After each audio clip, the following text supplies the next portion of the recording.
This Family Life News podcast is made possible by the support of listeners like you. It's the Noon Report from Family Life, bringing a Christian worldview to what's happening in New York, Pennsylvania, across the country, and around the world. Weather with Kevin Williams, and faith-focused feature stories with the Family Life News team. Now, here's what's happening. Making moves in Minneapolis. Good afternoon. Welcome aboard. President Trump is changing tactics in regards to immigration enforcement. Correspondent Garrett Haake. The president spoke yesterday with both Minnesota's governor and the mayor of Minneapolis, striking a conciliatory tone in statements afterwards, suggesting he could work with two Democrats he has spent the last several weeks blasting. Those calls were part of what seems to be a clear change in strategy for the administration, with the president's signature mass deportation policy now under a microscope after a second U.S. citizen was shot dead by immigration agents. Following the death of 37-year-old Alex Preddy, Border Patrol Commander Greg Bavino's been reassigned. Minneapolis Police Chief Brian O'Hara. People are losing faith that the federal government can be capable of enforcing federal law and doing it professionally and without widespread constitutional violations. Correspondent Steve Harrigan has more on the tragic circumstances surrounding the ICE-involved shooting this past weekend. The agents involved in that Saturday morning shooting were wearing body cams, so there'll be multiple angles of video footage from that shooting. That video footage now under review by Homeland Security. Texas Senator Ted Cruz admits the White House has a public relations problem on its hands right now. What I think the administration could do better is the tone with which they're describing this. That immediately when an incident like this happens, they come out guns blazing, that we took out a violent terrorist. Hooray. Border czar Tom Homan is now heading up immigration enforcement in Minneapolis and will report directly to the president. Dozens of deaths are blamed on Winter Storm Fern, which slammed 40 states across a 2,000-mile stretch of the country over the weekend. It's pretty bad out. We haven't got this much snow in a while. We haven't seen this much snow in years. Reporter George Solis has more from hard-hit Oxford, Mississippi, which is completely encased in ice. An Arctic blast plunging the deep south into a deep freeze. The rare monster storm this week taking the lives of at least 21 people. And more than 500,000 are still without power amid dangerously cold temperatures. Correspondent Nicole Valdez continues our coverage. In Nashville and throughout the South, power lines and tree limbs are caked in heavy ice. We've met several people who've been trapped in their homes for days, unable to navigate the icy roads. Jeff Dotson's a power line repairman from West Virginia. We're working 16-hour shifts, trying to work around the clock as weather permits. Sometimes with these icy conditions, it's just not safe. There was probably 10 states that had 100,000 plus customers out at some point. Schools in Boston and D.C. remain closed today, and air travel remains in limbo. Reporter Tom Costello has the latest from the nation's capital. At airports across the country, airlines are trying to bounce back from Sunday, which saw the most flight cancellations in a single day since the beginning of the COVID pandemic. To add insult to injury, another storm's brewing this weekend, a nasty nor'easter that could bring even more punishing snow to places like Philadelphia, New York, and Boston. The chances of there being another government shutdown are becoming increasingly likely. Democrats are threatening to block a government funding bill that includes the Department of Homeland Security following the death of Alex Preddy in Minnesota. The deadline to avoid a government shutdown is Friday. Reporter Ryan Schmelz. Social media is going on trial today in L.A., a blockbuster social media addiction trial. The defendants include TikTok, YouTube, and Meta, which owns Instagram and Facebook. The plaintiffs are numerous, approximately 1,600, and include not just individuals, but in many cases, entire school districts. They all accuse the social media platforms of being harmful to children. There are more than 6,000 confirmed deaths now from the recent anti-government uprisings in Iran. Activists say the actual death toll could be much higher. Reporter Vicki Barker. A U.S.-based human rights group says it's confirmed the deaths of over 6,000 protesters and is investigating more than 17,000 others. And a network of medical professionals inside the country says the true death toll could surpass 30,000. Iran today said the U.S. military presence in the Middle East makes us what it calls an accessible target. Meantime, the Trump administration this week deported 40 Iranians in this country back to Tehran. This is the third ICE deportation flight to Iran since September. It's part of what the Trump administration says is its broader mass deportation strategy. Human rights groups say this could be a death sentence for these Iranians. Fox's Jennifer Griffin. Today is Holocaust Remembrance Day, a day to honor the 6 million Jews murdered by Nazi Germany during World War II.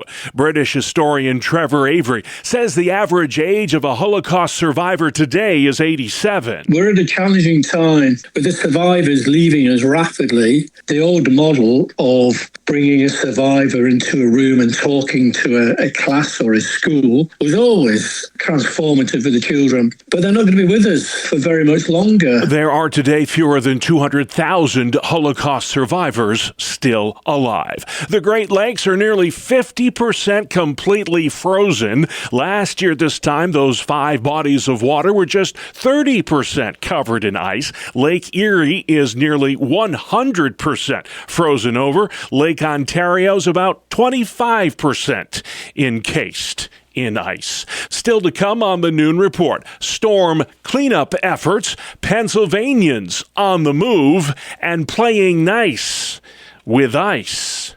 Or not. Good afternoon. I'm Kevin Williams, calling for the cold to stick around for a while. Below normal temperatures and some lake flakes in the forecast. The details are up in 10. All right, Kevin, we'll see you then with the bone-chilling cold settling in for a while. We want to know, how cold is too cold to hold school? A lot of it, when it comes down to temperature-driven, not snow-driven, comes down to the walkability of each district and their percentage of population of kids that walk versus don't walk. Chris Switek, superintendent of the Frontier School District in Buffalo. We look for minus 20 to minus 25 wind chill for a sustained 30 minutes.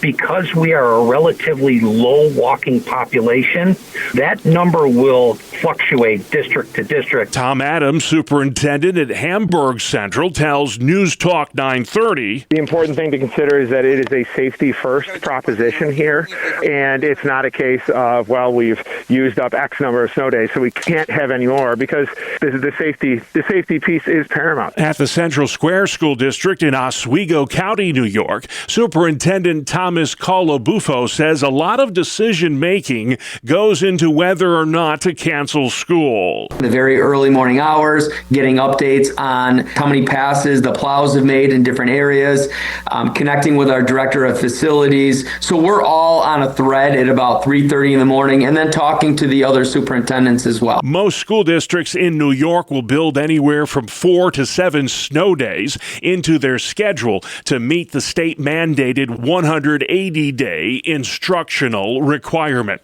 Pennsylvania Governor Josh Shapiro gave an update yesterday on his state's response to this weekend's epic snowstorm. What was so unique about this storm was every one of our 67 counties got hit. Clarion County got the most. They were right around 24 inches, but everybody felt an impact. Shapiro says the loss of life was minimized by people adhering to travel warnings. The public worked with us. They stayed off the roads to give PennDOT an opportunity to get out and clear the roads. And so we really want to thank the public. 3 Pennsylvanians died in the storm while shoveling snow in Lehigh County. Firefighters in Cumberland County, PA, helped deliver a baby in a tractor trailer during the snowstorm. That high-stakes delivery happened in South Middleton Township. First responders had to resuscitate the child. A snowplow driver also lended aid by clearing a path to the hospital. New York Governor Kathy Hochul's calling for the resignation of Homeland Security Secretary Kristi Noem. She has shown a profound disregard for human life. and created a culture where people feel unrestrained in how they're handling encounters with the people in this country. Kristi Noem has forfeited her right to lead. Republican State Senator George Borrello of Western New York. At the very least, I think the governor is, playing politics with a tragic situation. But, when you have sanctuary policies, you are basically saying we are going to resist. We are not going to cooperate. And I think that leads to dangerous situations like this. Governor Hochul's comments come just days after a second protester was shot and killed by ICE agents in Minneapolis. Buffalo Mayor Sean Ryan is barring city workers from assisting ICE. Family Life's Sarah Harnish. Ryan says ICE is causing people in Buffalo to live in fear. They're not targeting violent offenders. The federal government is changing the rules of the game, and they're now going after people who did it the right way. White House Press Secretary Caroline Leavitt directly addressed the leaders of cities across the country that refuse to assist ICE. 7 of the top 10 safest cities in the United States cooperate with ICE. Ryan signed an executive order Monday prohibiting the use of City of Buffalo resources for ICE enforcement. Sarah Harnish, Family Life News. Pennsylvania Congressman Glenn Thompson has invited State Treasurer and 2026 Republican gubernatorial candidate Stacey Garrity to be his guest at President Trump's State of the Union speech next month. The congressman says candidate Garrity will surprise a lot of people on the campaign trail. When she ran for re-election for state treasurer, she achieved a vote total more than any candidate of either party has ever achieved in history in Pennsylvania. She just needs to get her message out there, and I think she's doing that very effectively and showing a contrast. I think Stacey's going to be very effective at that. A recent Quinnipiac poll finds Garrity trailing incumbent Democrat Josh Shapiro by double digits in the race for governor. New census data shows people in Pennsylvania are on the move, both coming and going. Here's Family Life's Brian Query. About 234,000 people moved into Pennsylvania from other states last year, while roughly 252,000 residents left for somewhere else. That puts the Commonwealth among the 10 states with the highest levels of interstate migration. Of all states, Florida saw the biggest increase, while California saw the most departures. Census officials say large states tend to see higher movement overall, with population size driving both gains and losses. Brian Query, Family Life News. Next at noon, AI and the church. Pastor Brianne Shaw with Glue.com talks to Family Life about how ministries can use artificial intelligence for good. Take a listen. And one of the things we mean by that is building AI that reflects values and ethics and standards. And so as we encourage people to engage with AI, we say, hey, the tools you're using, the biggest thing to be aware of is what is behind the tool. AI is trained on data. And so what is that AI trained on? What is it learned on? And how is it answering or responding to questions that you're asking it? I imagine you do a lot of research on this and do a lot of listening to what church leaders are telling you. What are their biggest concerns when it comes to how much a part of our daily lives AI has become? I would say the largest concern really is AI as a caution, that it's going to increase isolation, and many people are worried about their jobs. Obviously, that's a very high level. And then from there, a lot of people are curious about how to use it. We saw that about a third of the people we surveyed were wanting their pastors to actually train them. How do we use this thing? How do we engage with it? Should we be using it? Some of them were curious about how AI was being used in their churches. And then from there, it's broadly I'm not sure it's okay to use AI. I'm not sure it's okay that we should be studying scripture with it or researching youth curriculum. There's a caution around AI for sure. Yeah. Faith is such a personal thing, and it involves community for it to work, and it involves that human touch. And now we've got these chatbots where you can text Jesus and get a response, and I'm like, man, is that authentic? Is that something we as Christians need to be delving into, Brianne? Yeah, we don't think that AI should ever replace humans. We actually believe that AI should serve the human flourishing flourishing human well-being. And in fact, as Christians, AI should allow us to spend more time with people. You know, there's great advantages to AI, helping you check your email faster or getting your to-do list done, but getting those things done more quickly so that you can spend more time with people. What advice do you have for people of faith who want to use AI more effectively in their church ministry? First, I would say practice discernment. Know what's behind the AI. Join the conversation. People are looking to you as church leaders especially to train them. And so you need to be aware of where this conversation is. And then, just like James tells us, we need to be people who ask for wisdom. God, could you give us wisdom as we begin to steward this technology? As a church leader, we have several resources for you available at our website, glue.com. We have things like Content Studio and Glue Communications. They can all help you really with this idea of productivity in a safe and trusted way that aligns with your values. I would just say be a person of discernment above everything else. Yeah, it's not going away, whether we like it or not. I had a wise man tell me once, does it use you or do you use it? If you're using it and it's not the other way around, you're in good shape. But boy, we got to be careful, don't we? I'm very curious as to what Glue is exactly. It's not spelled Glue, it's Gloo, glue.com if you want more information. Tell us a little bit about what your mission is, Brianne, and why this exists even. Yeah, Glue is a leading technology platform for the faith and flourishing ecosystem. We exist to serve those who serve. People on the front lines, whether it's in churches, nonprofits, organizations that are bringing flourishing to the world. And we exist to bring technology. So things like IT services, marketing, business consulting, AI, and to bring those to organizations to allow them to bring flourishing to people and so that ultimately communities then can thrive. That is Pastor Brianne Shaw with glue.com. That's glue spelled GLOO.com. Still to come on the Noon Report for Tuesday, changing tactics in Minnesota. The cold holds for the rest of the week and saving lives in the sky. It's today's hometown hero coming up. Welcome to Breakpoint, a daily look at an ever-changing culture through the lens of unchanging truth. For the Colson Center, I'm John Stonestreet.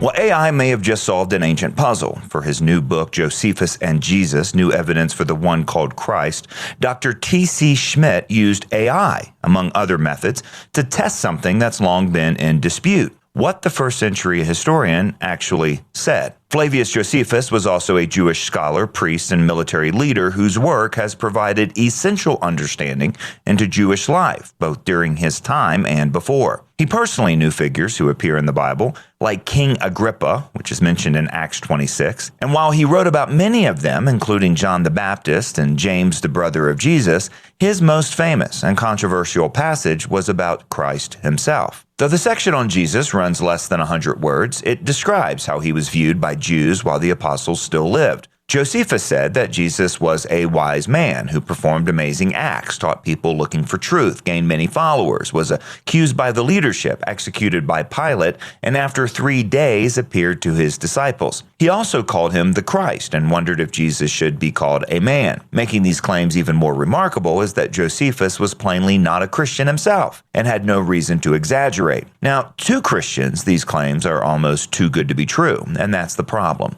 Such a strong corroboration of Christian doctrine from such an unlikely source has led most scholars, even most conservative ones, to assume that at least these sections of Josephus' writings are a partial or total forgery. Whatever he might have written, someone else probably added that pro-Christian stuff. That assumption is what Schmidt's book undermines. Among other methods, Schmidt used AI to analyze the language of Josephus, relying on an official Greek language thesaurus to conduct comprehensive searches across thousands of Greek text. He now claims that the text sounds like what a non-Christian Jewish man in the first century might have said about Christ. Considering that Josephus lived close enough to the events of the Gospels to know people who had actually been there, makes the testimony even more powerful. Some critics also claim that the Jesus section doesn't even sound like Josephus, and thus must have been added later, possibly by the Christian historian Eusebius. But in an appendix to the book, Schmidt debunks that idea. He also searched through the over 400,000 words Josephus wrote and found that, on the contrary, that passage does sound much like what he wrote in other places.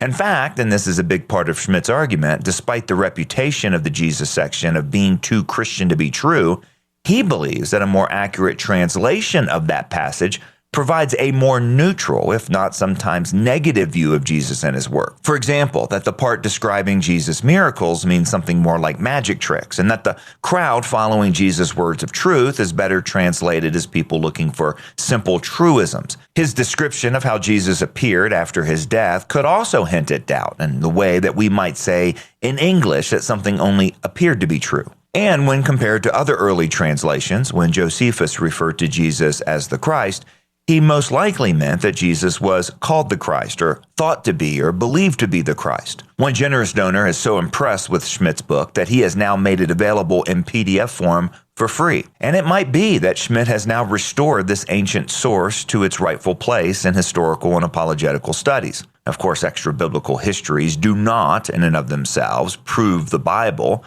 but it's nice to get their support from time to time, and that's something that seems to be happening quite often. For the Colson Center, I'm John Stonestreet with Breakpoint. Thanks, John. Outside, Kevin Williams. Here is your family life forecast for this afternoon. Bitterly cold, variably cloudy, some patches of snow and flurries, and some blowing snow in the open and outlying areas. High temps, teens, wind chill sub-zero. Some heavy lake snow is expected from later today through tonight, tomorrow, east and southeast of Lake Ontario. Otherwise, tonight and tomorrow, partly cloudy, frigid with some flurries. Low temperatures tonight, single digits, below zero in spots. High temperatures tomorrow, teens to near 20. Thank you, Kevin. This is the Noon Report. I'm your host, Bob Price. Here's what's happening Tuesday, January 27th. Border czar Tom Homan is taking charge in Minneapolis as President Trump reshuffles ICE operations there. It comes after a second protester was killed in an ICE-involved shooting. Sector Chief Greg Bovino's been reassigned. Correspondent Morgan Chesky has more. After weeks of this bitter back and forth, this potential shift is absolutely stunning. Minneapolis Mayor Jacob Frey sharing that he spoke to President Trump in a phone call. Those two men agreeing that the situation here on the ground cannot continue. The Trump administration says it will be reducing its ICE footprint in Minneapolis, which has seen weeks of protests over immigration enforcement efforts. Tens of thousands of U.S. remain without power after Winter Storm Fern rained down crippling ice and snow in 40 states from New Mexico to New England. Melanie Black with Fox Weather. The snow likely isn't melting anytime soon. Our forecast center calls for highs in the 20s and overnight lows in the single digits, likely through the end of the month. And beyond that, we are also eyeing the potential for a stronger storm through the end of the weekend. Then the question is going to turn to, where are all the snow piles going to go? The next weather maker will come in the form of a nor'easter this weekend that could threaten cities like New York and Boston. Deep down south, with the cold taking hold, a lot of trees are snapping like twigs under the weight of all that ice. I mean, it was just crack, crack, boom, and just all morning long. That mom near Nashville says she's never seen a storm this destructive. We have enough propane to get through till tomorrow, and then if we can't find any more, or if we need to go somewhere, we will. Dozens of deaths are blamed on the storm. 500,000 people still without power in Louisiana, Mississippi, and Tennessee. Today is Holocaust Remembrance Day. It's a day set aside to remember the 6 million Jews killed by the Nazis in World War II. January 27th was chosen as it marks the anniversary of the liberation of the Auschwitz concentration camp in 1945. Recent studies revealed that COVID infections, even minor ones, are tied to an increased risk of autism in children. What's more, the coronavirus can awaken dormant cancer cells and accelerate aging in the brain. COVID infection could potentially lead to Alzheimer's later down the line, or Parkinson's. We've seen this with other viruses that can have latent effects. Think of post-polio syndrome that emerges like 15 years later and causes muscle weaknesses and problems. That's CBS News medical to contributor Stephanie Armour. And auto safety groups calling for better protections from whiplash in rear-end collisions. The Insurance Institute for Highway Safety is increasing the speed at which it tests vehicles for neck protection. Researcher Marcy Edwards says only 4 of 18 vehicles they tested got good ratings. Whiplash is a big problem. Rear impact crashes are the most common crash on the roadways today. Edwards says they're challenging car makers to improve seats and head restraints to provide better neck protection. Jeff Gilbert, Detroit. You're listening to the Noon Report on Family Life. Saving lives in the sky. Welcome back to another edition of Hometown Heroes on Family Life. I'm Mark Webster, and this week's guest is Hector Camacho, a Hornell, New York-based flight medic who recently hit a remarkable milestone with his 1,000th patient transport. Not surprisingly, he got started early on a distinguished EMS career. Tell me how you eventually wound up in the sky. Just one of those flukes, you know. The base here in Hornell had an opening, and it was my wife that was like, hey, after I got off the phone, I said, you need to call him back. That's what you've always wanted to do. You need to go for this job and see what happens. So it worked out really well. I know just from my time as an EMT that what you do is literally on another level. And I think it's hard for most people in the public to really appreciate the level of training it takes just to be certified as a flight paramedic. There is a lot. We spend a lot of time training. When I got hired as a flight paramedic, I already had critical care transport experience, but never to the extent of what you do in flight. You go do a balloon pump job, or you do specialty jobs, and you're bringing a doctor or a nurse or a respiratory therapist with you for the most part. In a helicopter, we can't bring all these people with us. We probably do close to 40 hours or more of training annually to just keep our skills up and up to par. Well, your wife's advice was certainly on target. You've now hit 1,000 patient transports, which really is extraordinary. And then one thing I know about air transports like that, none of them is really what you'd call a routine run. Each one is urgent care with a capital U. You're in a very specialized fraternity, and there's just not a lot of air medics out there. For the layman who's never seen the inside of an ambulance, I mean, what's the life like? What's it like when you're a moment's notice, you're suddenly meeting somebody at their worst day in a critical situation most of the time? It's day to day, you know. The reason why 1,000 is such a milestone is because you take a day like today right now, we've had snow squalls, visibility has been terrible. So you have days where we can't help those people. Some of our local hospitals know that, like, if they got to get somebody transferred out of the hospital, if they could get us an ambulance to come pick us up, we'll come and we'll help that ambulance because we have a skill set that maybe that ground unit doesn't have. The job's constantly changing and things are being added, skill sets and so on. Each call, each time, you could have days where you do nothing. You could have days where you might just do one. You might have days where you're flying all day long and could do 4 or 5. The most I've done in a 24-hour period was 6 flights. You never know what's going to happen when you come into work. Every call is different.